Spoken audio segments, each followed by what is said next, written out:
All right, I'm back. Gonna spin up some ideas for you and some clarifications. I had a few people asking me about using Codex inside of Claude Code as a review. And so I thought, okay, great. I explained it, and people just really wanted me to show them. Perfect. That's what I'm here for. What I'm going to do is I'm going to take you through what happens and how to roll in and build, basically take what you've already started working on. I could show you how to get in and start one, but we can do that later. But let's pretend you already have one.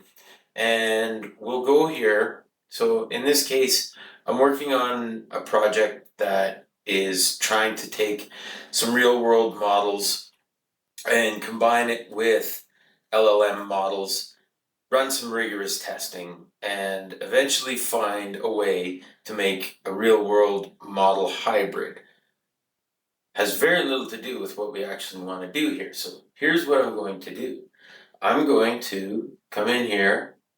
I'm going to open a new window. I'm going to open a folder. I keep all mine fairly well orchestrated and fairly well, I guess, indexed, because it does improve things. There's no two ways about it. All right, let me see here. Let's see if there's an application. Oh yeah, this one's kind of cool. Email and calendar handler. One of the biggest things that you're gonna find, and everybody who jumped on the OpenClaw bandwagon or Hermes, whatever, the number one thing people want fixed is their email. Personally, if it was up to me, I would ban email and figure out a better way. People genuinely think that they've done something with email. I have heard so many times from people to the question, did you follow up on that? And the answer being, oh yeah, I sent an email. So you did nothing. Anyway, I digress. That's a business issue. So this one's currently using Claude Code, and I generally try to give the instructions something along the lines of, please orientate yourself with this repo, and we will get deciding on the next steps. Take no action, please, other than understand where we are and what's next. Scrolls it up, off you go. And the reason I tell it to take no action, because as I've often said, Claude is like a brilliant ADHD kid. It'll just go and take it, and all of a sudden, it's done three things when you asked it to do one. So that's where I kind of keep that. Let's see what we got. So you can see in here, it spins up, it goes, checks full recent Git log, and with me, I do a lot of programming on the Linux side here, but then I also do some on my Windows side. So depending on where I'm sitting, what I'm doing, so it's always great for these to run the quick check, and that's, kind of critical. Overall, oh, I was just gonna, I was just going to go into a little bit of a discussion, but it's already ready. So, where we are, Chunk is ahead of the docks. That's cool. Chunk 17 landed. Another thing that I'll always do is I will always set up my programs to code in context window and token friendly chunks. So it saves grief, it saves rework. I'd say it's a very good way to do it. Formally next, roadmap ends at chunk 16. Doc notes write scope gate is the next governance milestone. Okay, good. Needs 70%. Yeah. So this one got to a bunch of testing. I have 4 email addresses attached to it, and it's a very basic. It doesn't have a fancy user interface. It's not designed to be that way. It's designed to go through and for each email address, read your email, check your calendar, give you that morning briefing, and carry on that way. Or in the afternoon, whenever. You just bring it up and it's update me kind of thing. So what I'm going to do here is please spawn a Codex agent to audit this code from a usability perspective and an overall so what. It needs to make sure that this program and this code meets a usable product definition. And again, I will always tell you, get yourself a talk to text. Just saves me so much grief. Although I say that, and sometimes it misspells things, and apparently there'll be times where I'm sure these agents are looking at it and they're just trying to sort out, okay, what did he mean by that? It'll cut off a word, it'll cut off, so you do have to pre-read a little bit. Proofread, sorry. So here, Codex rescue skill, this is what it is. And it will chug along. I'll just pause it for a minute, mostly while I have a sip of my beer, but also partly to save you all the boringness of watching it kind of go through it. Although, that being said, before I pause it, so I'll take a sip anyway, watching them work, and when you watch them talk to themselves, I think that that's important. The more you get into coding and programming, and in my mind it's always project managing, the further you get into that, the more you're going to want to be able to quick reference check all of the notes that it makes and know where to go through all the files. So that being said, I'll pause it there for a minute. I'll be right back. All right, I get a feeling we're getting close now. Before I jump in, if you're interested, the reason that I can switch from camera to camera and back again is because of the program that I built that I call GazeCut. And it cuts the camera to where your gaze goes. It's essentially an in-app AI director. And it's saying, go to camera 1. And it goes.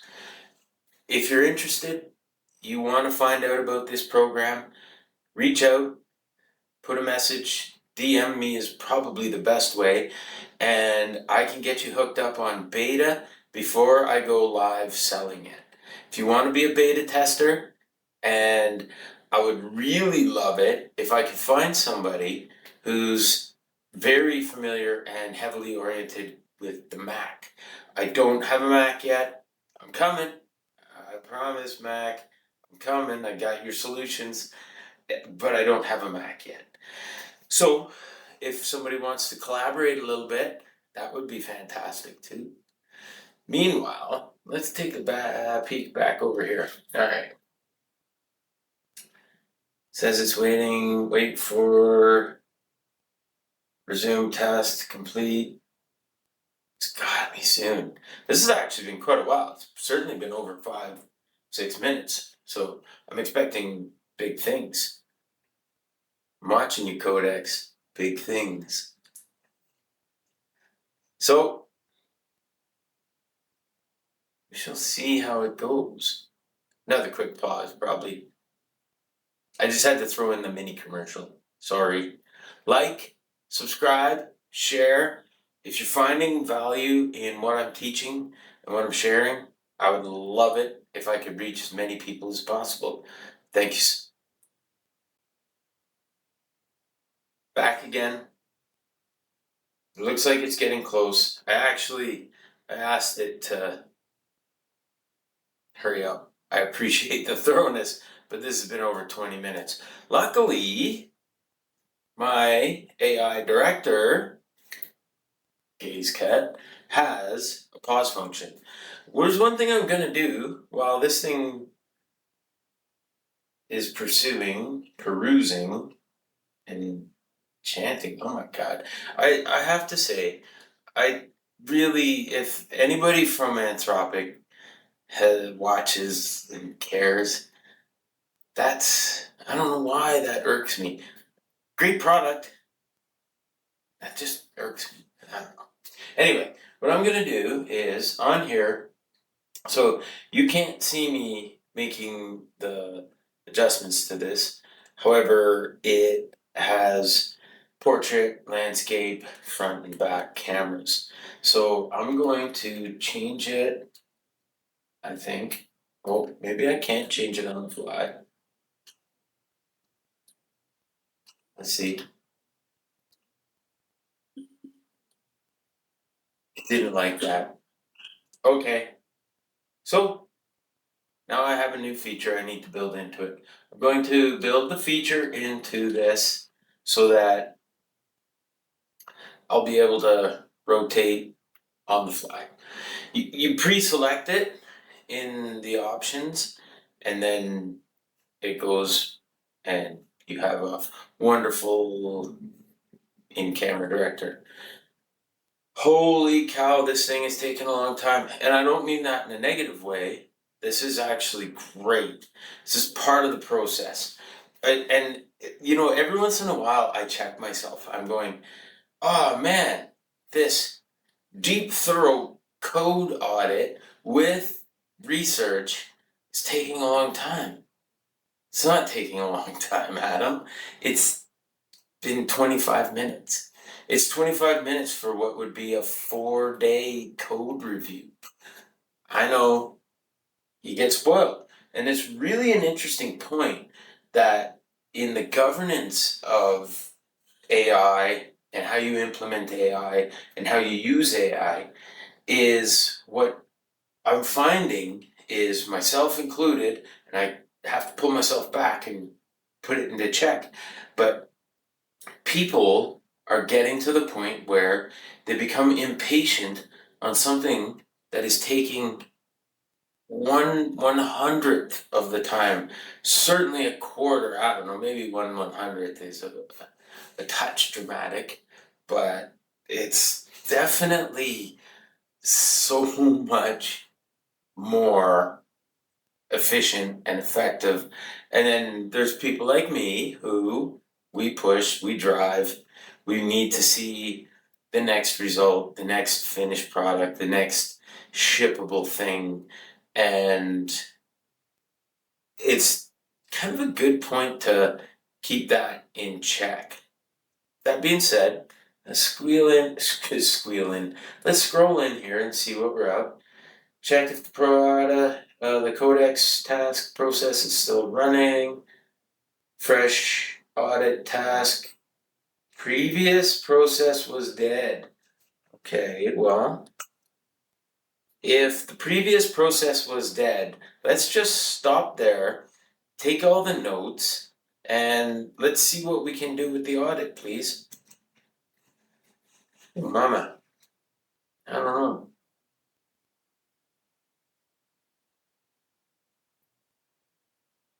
Again, we're seeing behind the curtain. These things, when you get a commercial from Codex, from Claude Code, from Gemini, any of the above, they will filter out. that you're going to go through a few things like that. And again, there is nothing particularly stressful about this. This is like, oh wow, it paused or it got off task. I had one. Here's a great example. Oh my God, I'll just rip through this real quick. I'll go back to this bad boy. So this one here, I'm trying to, as I said, I'm trying to merge two types of models. There's LLMs and there's real world models. Jan LeCun, look him up. He's brilliant. He's got a great concept behind it. But this one, and you can see here, these are all the tests that I have run on this model. Somewhere about here, it started to drift. And it went from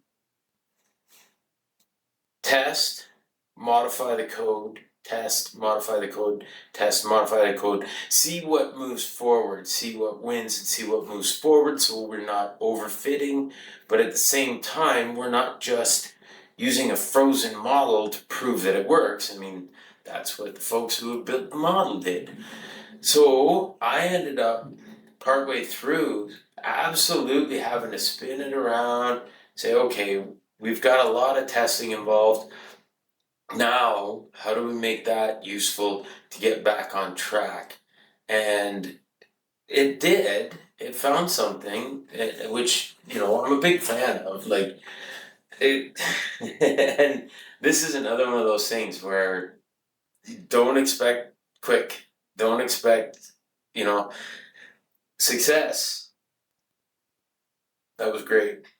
Failure. Okay, whatever. Hypothesis for the next chunk. So I already compacted it. Again, compacting it squeezes in, keeps it fresh, keeps it smart, kind of synthesizes the whole past discussion into a very short paragraph or two, so then it's not continuously reading all the way back. So anyway. Okay. Let's go ahead with the next chunk. And then at that point, we'll pause and kind of a recheck to make sure that our tests and our changes are going down the right path. Should be clickety click, there it is. Off it goes. All right, now hopefully we're done over here without making this, oh my, whew, crazy. It's all right though. Again, this is what having university level educated people on your team doing things in, again, I won't be dramatic, certainly a quarter, maybe a tenth of the time. So I'll fire in another quick pause. Again, more capabilities of GazeCut AI director. Nothing wrong with a cheap plug. I'd probably have to do that a fair bit. And we're back. We're back. All right. Let's see what it says. Looks like, oh my, pretty solid. It finished just now, and I mean, if you take a peek up here, you can see the timestamp. And I don't edit my videos. This is exactly why I just one-shot it. You get what you get, and thank you for putting up with me. I appreciate it. All right, so usability findings. Thread ID not shown in the brief, has no way to work. Launcher swallows all stage failures with draft LLM errors. Oh wow, it's actually pretty substantial. Oh, I like how it ranks them. Major, blocker. What are we talking about? Blindly uses account row 0, a profile override, and a brief gets persisted to every account. Okay, well, yeah, let's not do that. Oh my. Okay, now you've seen anyway. The whole point of this is not to fix my agent, my email handler. Always run the compact, keeps it tidy, give it the instructions. I think that is a terrific audit, and this is exactly why we do it. This is far faster than anything I could have done.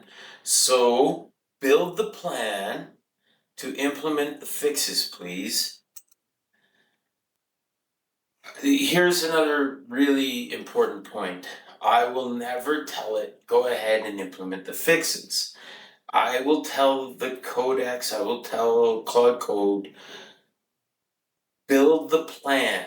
And one of the things that I've built into the agent's governance is plan, do, check, act. So it builds a plan, and on every chunk, the plan is clearly laid out. What it's going to do is there, how it checks and verifies, and then if there's any issues on the check and verification, the actions that it'll take to get back. And sometimes it'll have to loop through a couple times, which is brilliant, and it's exactly why we do it.